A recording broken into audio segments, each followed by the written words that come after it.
அடியார்களே, திருமணம் நடக்கும் பொழுது பெண்களுக்கு பெருவிரலில் மெட்டி அணிவிப்பார்கள்.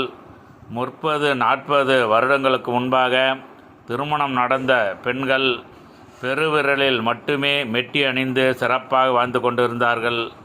இப்பொழுது பல பெண்கள் அனைத்து விரல்களிலும் மெட்டி அணிந்து வாழ்கிறார்கள். இது ஆன்மீக ரீதியாகவும் விஞ்ஞான ரீதியாகவும் சரியில்லை என்பது பலருக்கு தெரிந்திருந்தாலும் ஏதோ ஒரு மோகத்தினால் இது போன்ற செயல்களை செய்து வருகின்றார்கள். இந்த பதிவை காணும் அடியார்கள் தயவு செய்து நமது முன்னோர்கள் செய்த அந்த செயலை மட்டும் செய்யுங்கள். அதாவது பெருவிரலில் மட்டுமே மெட்டி அணிந்து சிறப்பாக வாழுங்கள்.